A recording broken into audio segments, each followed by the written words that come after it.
안녕하세요. 한 주 잘 보내셨나요? 자, 엑셀 강의가 좀 쉽지 않으시죠? 1강을 좀 많이 반복해서 들어주십사 말씀을 드렸는데요. 자, 2강부터는 예제를 통해서 여러분들이 엑셀의 기능을 한층 더 자세하게 배워 가셨으면 좋겠습니다.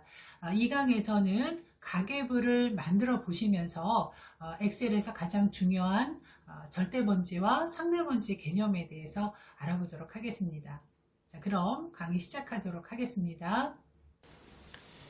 네, 먼저 엑셀 2강 예제 파일을 열어 놓으시면요. 자, 왼쪽 하단에 세트 탭에서 자료가 입력되어 있는 내용을 확인하실 수가 있습니다. 자, 먼저 시트 1 눌러져 있고요. 비품관리 대장이라는 시트와 할인율 단가표 절대번지라는 이름의 시트가 작성되어 있습니다. 자, 지금 현재 시트 1의 시트 이름을 변경하기 위해서는 직접 이 시트 1에서 더블 클릭을 하시거나 또는 마우스 오른쪽 버튼을 누르셔서 이름 바꾸기 하시면 되겠습니다. 자, 더블 클릭으로 작업을 하도록 하겠습니다. 자, 시트 1에서 더블 클릭을 하신 후에 자, 가계부라는 이름으로 변경해 두시면 되겠습니다. 자, 입력을 하신 다음에는 엔터를 누르셔서 작업을 마무리해 주시면 되겠고요. 비품관리 대장 시트나 할인율 단가표도 자, 미리 이렇게 눌러서 어떤 내용들이 입력되어 있나를 확인해 주시는 것도 좋을 것 같습니다. 자, 다시 가계부 시트를 클릭을 하신 후에 A1셀에 제목 12월 가계부라는 제목이 입력되어 있는데요. 자, A1에서부터 F1까지 셀을 병합하고 가운데 맞추는 작업 하도록 하겠습니다. 자, 셀 병합하고 가운데 맞춤은 홈 탭의 맞춤 그룹에서 찾으셔서 눌러주시면 되겠고요. 자, 제목은 글자의 크기를 16으로 지정을 하도록 하겠습니다. 자, 그리고 글꼴 그룹에서 굵게 자, 그리고 채우기 색은 청회색으로 선택을 해주시고요. 그리고 글자 색은 흰색으로 지정을 해 놓으시면 되겠습니다. 자, 이렇게 이제 글꼴 그룹과 맞춤 그리고 표시 형식의 내용은 굉장히 많이 자주 사용되는 기능들이라서 자, 이 메뉴들은 우리가 1강 때 좀 많이 공부를 해 두셨으면 하고 말씀을 드렸습니다. 자, 계속해서 A3에서부터 F3까지 범위 선택을 하시고요. 자, 떨어져 있는 H3에서 I3까지 드래그 하실 건데요. 떨어져 있기 때문에요. 컨트롤 키를 누르고 드래그를 하시게 되면 떨어져 있는 셀이 범위가 잡힙니다. 자, 그리고 이 아래쪽에 합계 A17셀도 선택을 하셔야 되는데요. 컨트롤 키를 누르고 클릭을 하시게 되면 자, 이렇게 떨어져 있는 셀의 범위를 선택하실 수가 있겠습니다. 자, 그리고 나서 굵게 그리고 채우기색, 청회색, 글꼴색, 흰색을 각각 눌러주시면 되겠고요. 그 다음에 글자는 가운데 맞춤을 누르시면 되는데 셀 병합 후 가운데 맞춤한 이 합계는 다시 왼쪽으로 갑니다. 그래서 다시 한번 가운데 맞춤을 눌러주시게 되면 선택된 내용의 글이 그 셀의 가운데로 배치되는 것을 보실 수가 있겠습니다. 자, 다음 내역 칸을 보시게 되면 내역에 입력되어 있는 글자의 길이가 길기 때문에 다 셀에 보여지지 않고 넘치거나 또는 가려지고 있습니다. 자, 그래서 C열의 너비를 조절하기 위해서는 C열과 D열 경계선에서 적당한 너비로 글자가 모두 다 들어갈 수 있게끔 오른쪽 방향으로 드래그 해주시면 됩니다. 내역에 들어갈 수 있는 길이를 충분히 감안하셔서 너비를 적당히 조절을 해주시면 되겠고요. 날짜나 분류도 여러분들이 너비를 조절을 하실 때 똑같은 너비를 조절하시려면 D, E, F 자, 열 머리글을 선택을 하신 후에 이 경계선에 놓고요. 적당히 끌어주시면 D, E, F열은 모두 똑같은 너비로 범위 선택한 너비는 똑같이 조절된다라고 말씀을 드릴 수가 있겠습니다. 자, 그리고 수입에서부터 잔액, 자, D4에서부터 F17까지 범위를 지정하셔서 이 영역은 숫자가 들어가는 입력되는 공간이기 때문에요. 표시 형식에 보시게 되면 쉼표 스타일을 지정을 미리 해 놓습니다. 그래서 입력되는 숫자들은 알아서 세 자리마다 쉼표가 표시될 수 있도록 지정을 해 놓으시면 되겠습니다. 자, 그러면 A4에 12월 날짜를 입력을 하실 때 12 빼기 1 이런 식으로 우리가 날짜의 규칙에 맞게 입력을 해 주셔야 된다라고 했는데요. 자, 12 빼기 1의 형태로 입력하고 엔터를 치시면 서식이 12월 01 이런 형태로 입력이 되죠. 물론 이제 날짜가 중복돼서 내용을 입력하셔야 될 수도 있지만 지금 이 자동 채우기 핸들로 이용해서 이 마지막 16까지 채워보도록 하겠습니다. 자, 12월 1일 날짜를 자동 채우기, 자, 이 자동 채우기 핸들을 드래그 하셔서 자동으로 채워보도록 하겠습니다. 자, 이렇게 아래로 끌어주시게 되면 12월 날짜가 1, 2, 3, 4 이런 식으로 일씩 증가하면서 자동 채워지는데요. 만약에 31일까지 여러분이 드래그를 하셨다라고 했을 때는 그 다음 드래그는 1월 1일이 됩니다. 날짜는 자동 채우기를 해서 무조건 증가되는 것이 아니고요. 1월부터 31일까지가 정해져 있습니다. 맞춰놨기 때문에요. 이 부분은 여러분이 계속 끌으셔도 31일이 지나면 1월 1일로 자동 채워진다라고 보시면 되겠습니다. 이 상태에서 만약에 여러분이 날짜를 추가를 하셔야 된다, 행을 추가를 하셔야 된다라고 했을 때, 자, 예를 들어서 9일날 그리고 10일, 9일과 10일 요 사이에 행을 2개를 추가를 하셔야 된다. 그래서 9일날 내역을 항목을 좀 더 많이 써야 되는 상황이 됐을 때는요, 13, 14 이렇게 2개의 행을 선택을 합니다. 그리고 행에서 마우스 오른쪽 버튼 눌러서 삽입을 누르시게 되면 이 위로 행이 2개가 추가되는 것을 보실 수가 있겠습니다. 자, 그리고 12월 9일, 12월 9일이라고 쓰실 때 직접 쓰셔도 되고요. 12 빼기 9라고 이렇게 쓰셔도 되고요.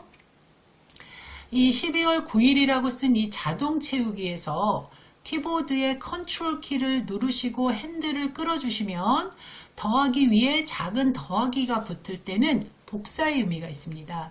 그래서 일씩 증가하지 않고 이렇게 똑같은 내용으로 채우실 때는 자동 채우기 핸들을 컨트롤 키를 누르고 드래그를 하시게 되면 이렇게 복사의 의미로 여러분들이 사용하실 수가 있습니다.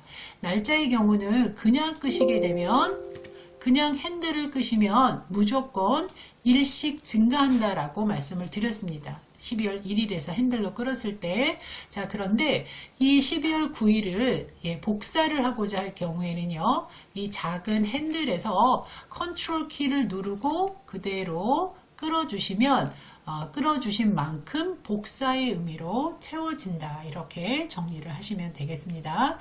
그래서 그냥 지금은 연습이니까 1, 2, 3, 4, 5, 6, 7, 8로 채워서 연습을 일단 하시고요. 만약에 가계부로 활용을 하신다라고 했을 때는 자, 이런 방법 아니면 그대로 날짜를 쓰시면 됩니다. 쓰실 때는 반드시 12 빼기 9라는 약속에 맞춰서 써주시면 되겠고요. 자, 이 분류 너비를 좀 조절을 하셔야 되는데 여러분이 조절하실 때 적당한 크기로 조절을 해주시는데요. 이 적당한 것이 지금 정확히 얼마인지 모르겠다라고 했을 때는 B열에서 마우스 오른쪽 버튼 누르셔서 열 너비 누르신 다음에 이 열 너비를 12로 12로 지정하셔서 확인 눌러주시면 저하고 같은 너비로 작업을 하실 수가 있겠습니다. 정확하게 숫자를 입력해서 너비 조절하실 수 있습니다. 자, 이 분류는 오른쪽에 목록을 미리 만들어 놨는데요. 이 분류는 여러분들이 추가하시거나 또는 불필요한 부분을 빼실 수도 있습니다. 예제이기 때문에요. 이 분류를 여러분이 여기서 갖다가 쓰실 건데 B4에서부터 B18까지 범위를 선택을 해서 이 내역을 입력하실 때 분류를 정하실 수가 있습니다. 자, 범위 B4에서 B18까지 범위 선택을 하신 후에 자, 위에 메뉴 중에 데이터 탭이 있습니다. 데이터 탭에 데이터 도구에 가시면 데이터 유효성 검사라는 메뉴가 있는데요. 자, 이 메뉴 잘 찾아서 보시면 되겠습니다. 데이터 탭을 먼저 누르시고요. 데이터 도구라는 그룹에 가시면 데이터 유효성 검사 그리고 데이터 유효성 검사를 한 번 더 눌러주시면 됩니다.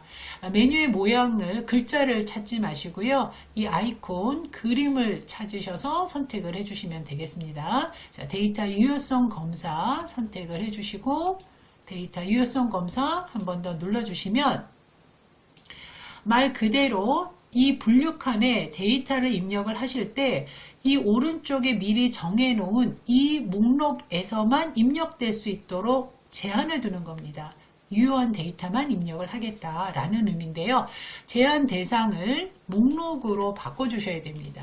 자, 제한 대상을 먼저 목록으로 바꾸신 다음에 자, 요 화살표를 눌러서 역삼각형을 눌러서 선택을 해주시면 되고요. 자, 이 밑에 원본 칸, 자, 이 목록 상자를 클릭합니다. 이 부분을 클릭한 다음에 이 식비에서부터 기타까지를 범위 설정을 하실 겁니다. 자, 그러면 원본 밑에 칸을 클릭하시고 H4에서부터 H10까지 드래그를 해주시게 되면 범위가 원본 칸에 이렇게 표시가 되는데요.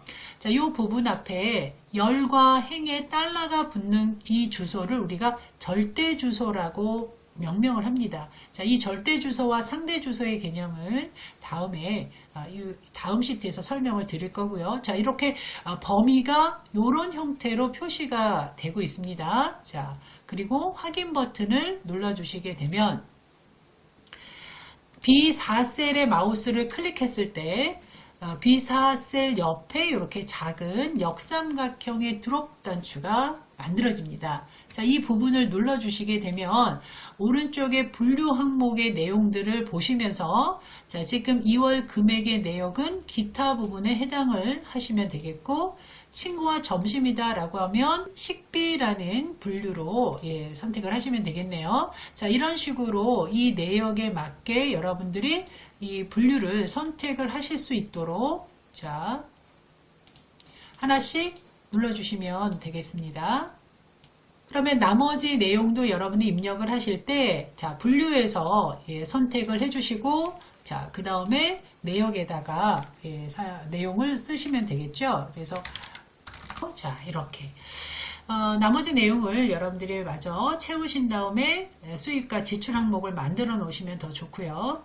자, 그러면 이제 이 F5셀의 식을 만들어 주셔야 되는데 전달의 2월 금액은 잔액을 직접 수기하시면 돼요. F4셀에 써주시면 되고요. 물론 쓰지 않으셔도 주소를 연결해서 사용하는 방법도 있지만 그냥 2월 된 금액은 첫 번째 행은 써주시고 그 다음부터 식을 세워 주실 때 자, 수식 기호를 써주시고 자, 이렇게 수식 기호를 쓰고 전달 잔액이 있는 셀 F4셀을 클릭을 하셔서 더하는 거죠. 전달 잔액은 더하고 그 다음에 수입 들어있는 D5셀을 클릭해서 더하시는 거죠.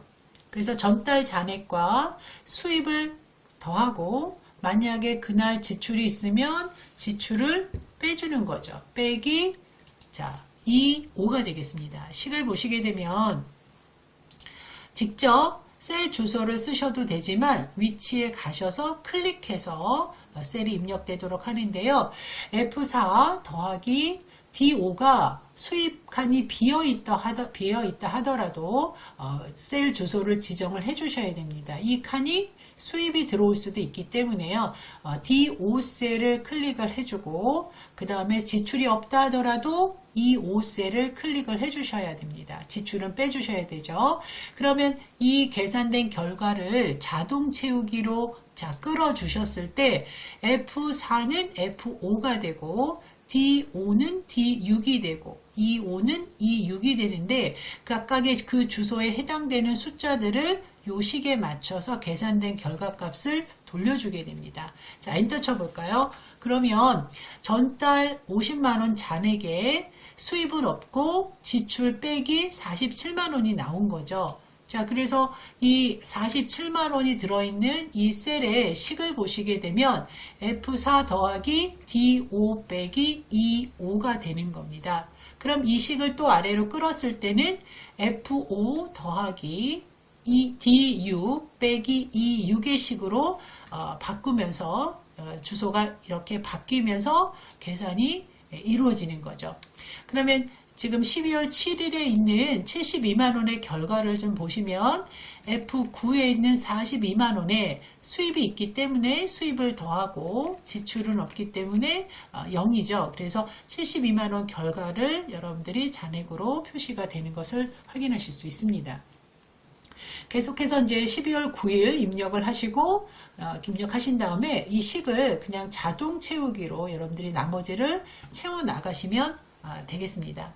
자, 그러면 이제 이 아래쪽 12월 31일이 이제 끝났다라고 보시고 수입 칸에 이 수입이 들어있는 이 부분의 내용을 다 더해 주셔야 돼요.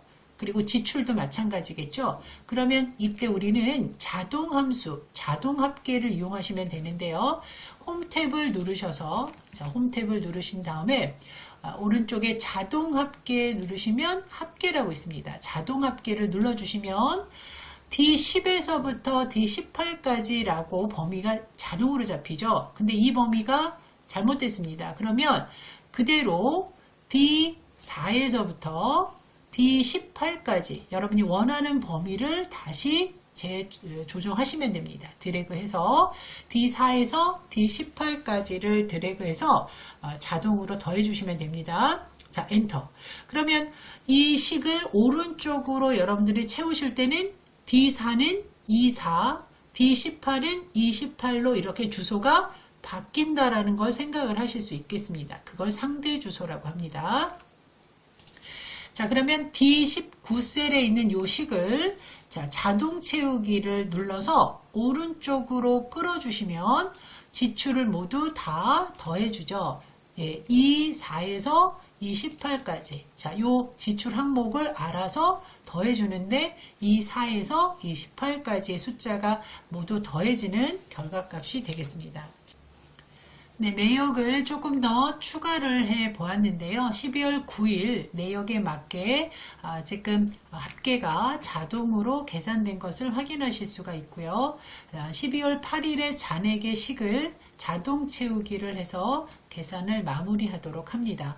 자, 그러면 마지막 잔액칸은 합계를 구하실 필요가 없는 내용이기 때문에요. 자, 이 마지막 셀은 대각선으로 X 표시를 하고자 합니다.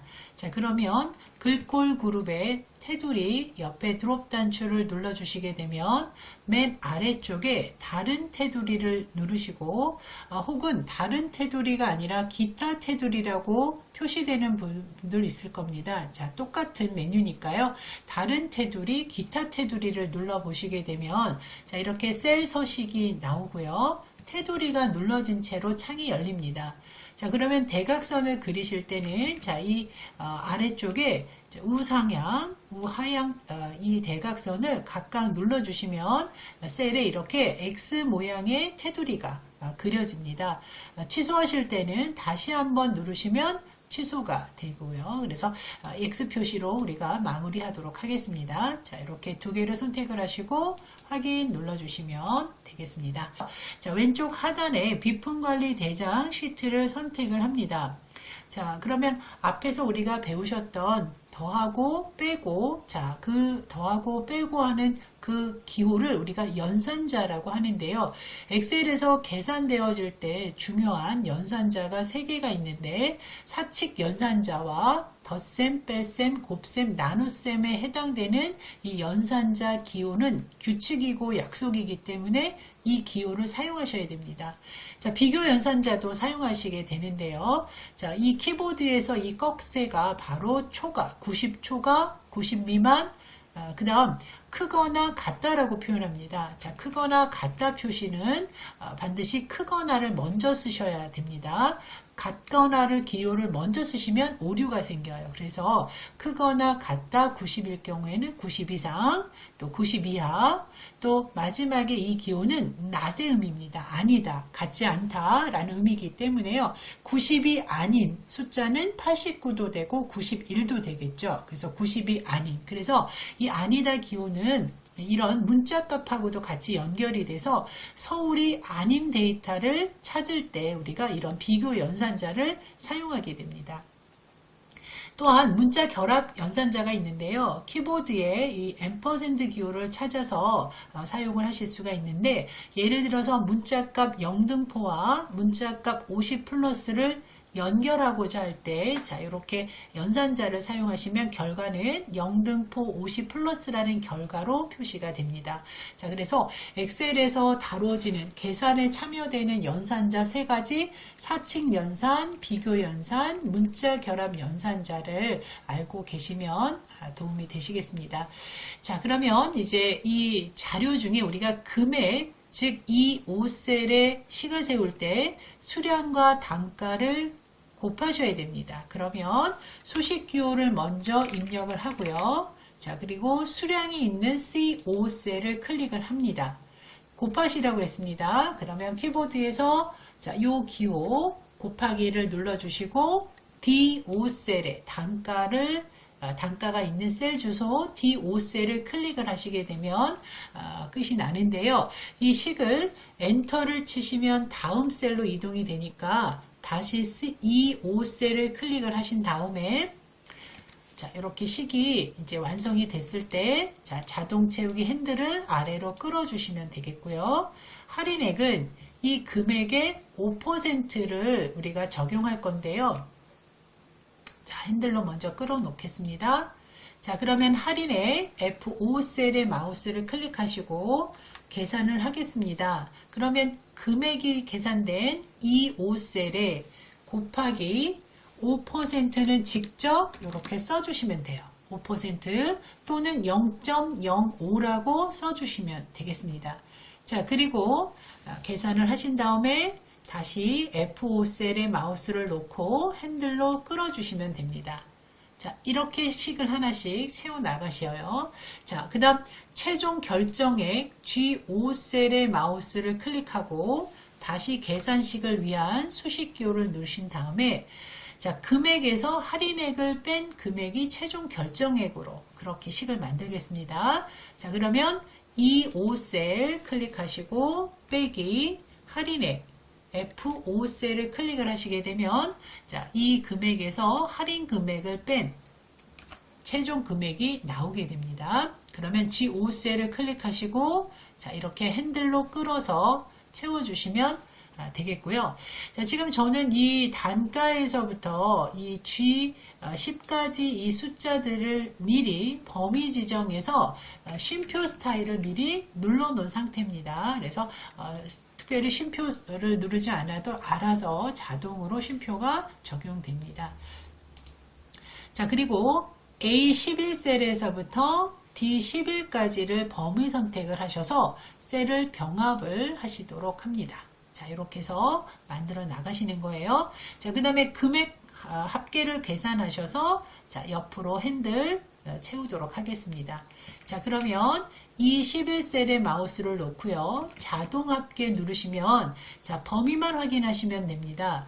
이 5에서부터 이 10까지 자, 범위 맞으면 엔터 누르셔서 자, 결과값 자, 지금 여기는 지금 식이 그대로 적용이 됐는데요. 자, 여러분 요 핸들을 오른쪽으로 이렇게 끌어 주시게 되면 이 식 E5에서 E10이라는 범위는 F11에서는 자, F5에서부터 F10으로 그 다음에 G11에서는 G5에서 G10까지의 자료를 다 더해서 표시해 준다. 자, 이 주소를 우리가 상대 주소라고 합니다. 자, 이 아래쪽에 할인율 단가표에 지금 제가 이 절대번지를 설명드리고자 예제를 하나 만들었는데요. 지금까지 하시는 작업은 상대 주소라 주소를 위에서 아래로 끌면 행이 바뀌고요. 왼쪽에서 오른쪽으로 자동 채우실 때 주소의 경우 열이 바뀐다라고 말씀을 드렸죠. 자, 이거를 상대 주소라고 하는데, 자, 할인액을 지금 5%가 아니라 3%로 적용을 하고 싶으면 다시 이 식을 고치셔야 됩니다. 그쵸? 그래서 자, 식을 다시 한번 세워보겠습니다. F5에서부터 F10까지 드래그 하신 다음에 키보드에서 딜리트를 눌러서 이 내용을 지우겠습니다. 내용을 지우겠습니다. 드래그 하시고 딜리트. 여러분 백스페이스는 아니고요. 엑셀에서 내용을 지우는 건 키보드에서 딜리트를 눌러서 지우십니다. 자, 그러면 이 데이터하고 연관되어 있는 모든 셀의 값이 자동으로 이렇게 바뀌는 걸 보실 수가 있는데 그냥 두시고 F5 셀을 다시 한번 클릭을 합니다. 자, 그리고 수식 기호를 누르시고요. 자, 이 금액에 그 다음 곱하기 이 5셀 클릭하고 곱하실 때 만약에 3%다 라고 하면 0.03을 쓰시거나 3% 기호를 여러분들이 쓰실 수 있는데 저는 여기 G3셀에 미리 5%라고 써있는 이 주소를 클릭할 거예요. 자, 이렇게 G3을 클릭을 합니다. 그러면 이 G3은 그 다음 행에 가도 G3이어야 되고 그 다음도 G3, 즉 주소가 바뀌면 안 되는 주소를 절대 주소라고 하는 거죠. 그래서 절대 주소로 만들기 위해서 이 상태에서 키보드에 보시면 맨 위에 F4 기능키 F4를 눌러주시면 자, 이런 식으로 주소에 열과 행에 자동으로 이렇게 달러 기호가 붙습니다. 요거를 우리는 절대 주소 표시라고 합니다. 절대 주소는 이렇게 표시가 됩니다. 그래서 F4키를 사용하셔야 편리한데 직접 키보드로 입력하시면 조금 불편하죠. 그래서 키보드 F4키를 이용하시는데 너무 많이 누르셔도 문제가 돼요. F4를 또 누르면 열에 있는 달러가 없어지고요. 또 F4를 또 누르시면 이번엔 행에 있는 달러가 없어져요. 또 F4를 누르면 그 달러 기호가 다 없어지고 상대 주소 표시가 되는 거죠. 그러니까 F4를 누르실 때마다 이 주소에 있는 이 달러 기호가 바뀐다는 것까지 여러분들이 지금 이해해 주셨으면 합니다. 그래서 절대 주소는 이렇게 앞에 열 앞에 달러, 행 앞에 달러가 모두 붙어 있어야 절대 주소가 된다라고 보시면 됩니다. 자, 엔터 칠게요. 자, 그럼 계산됐습니다. 그러면 F5셀에서 자동 채우기 다시 한번 F10까지 끌어주시면 계산이 되죠. 그러면 5% 아까 지정한 거랑 똑같은데 제가 3%로 적용을 하고 싶다라고 했을 때는 G3셀에 이 5%를 3%로 자, 이렇게 3% 직접 쓰셔도 돼요. 그러면 3%로 알아서 적용하는 거죠. 여기다가 0.03이라든가 3%는 여기서 식을 또 고치셔야 되지만 할인율을 셀 주소로 적용하게 되면 여기에서 숫자만 고쳐주시면 돼요. 그러니까 예를 들어서 다시 나는 10%로 적용하고 싶다라고 하시면 여기서 숫자만 고쳐주시면 되는 거죠. 그래서 절대 주소, 절대 번지의 개념을 알고 계시면 할인율을 여기다가 따로 만들어 놓으시는 게 좋다는 거죠. 여기 식에다 쓰셔서 틀린 것이 아니라 이렇게 활용하시는 것이 더 효율적이다라고 보셔야 됩니다. 5%로 적용하겠습니다. 자, 서식은 여러분들이 꾸며주셨으면 해요. A4에서 G4, 그 다음에 A11에서부터 자, 이 부분을 채우기 색을 자, 노랑으로 한번 지정을 한번 해보고 나오겠습니다. 자, 여기까지요. 자, 할인율 단가표 한번 눌러보시면 단가표에는 제가 절대 주소를 다시 한번 정리하기 위해서 예제를 만들었는데요. B4에서 B6까지 범위 선택하시면 자, 지금 이거는 퍼센트 백분율이 적용되지 않은 상태의 숫자죠. 자, 표시 형식에 가서 보시면 백분율이라고 있습니다. 백분율 스타일을 눌러주시면 자, 그러니까 0.03이나 3%는 같은 숫자다라고 이해하시면 되겠습니다. 자, 이런 얘기예요. 지금 3%일 때 단가하고 곱해서 결과값을 돌려줘야 되니까 수식기호 써주시고 이 첫 번째 노트북 112만원 들어있는 B9셀을 클릭하고 곱하기 자 3%는 이거죠. 자 그러면 이 3%를 이 아래쪽으로 계속 채워야 되니까 이 상태에서 F4키를 눌러주시면 돼요. 자 그리고 그 식을 자동 채우기로 끌어주시면 B9은 B10이 되지만 B11, B12가 되지만 바뀌지만 B4에 있는 셀은 바뀌지 않죠. 그래서 절대 주소로 이렇게 이용을 하시게 되면 편리하다. 자, 5%일 때의 식과 그 다음 10%일 때의 식을 여러분이 직접 만드신 다음에 나머지 데이터를 채워서 완성을 하시고요. 자, 저장하실 때는 그냥 저장하지 마시고 파일 탭을 누르신 다음에 다른 이름으로 저장 그리고 여러분들 컴퓨터 위치에서 저장하실 때 반드시 이름을 좀 바꾸셔서 예를 들면 연습1이라는 이름으로 바꾸셔서 연습 저장을 하시고 다시 또 2강 예제를 열어서 또 다른 이름으로 저장하셔서 반복적으로 연습을 하셨으면 합니다. 자, 가계부의 지출 합계 항목은요. 뒤에 강의에서 함수 설명 드릴 때 꺼내서 말씀을 드리도록 하겠습니다. 자, 수고 많으셨습니다. 다음 강좌에서 뵙도록 하겠습니다.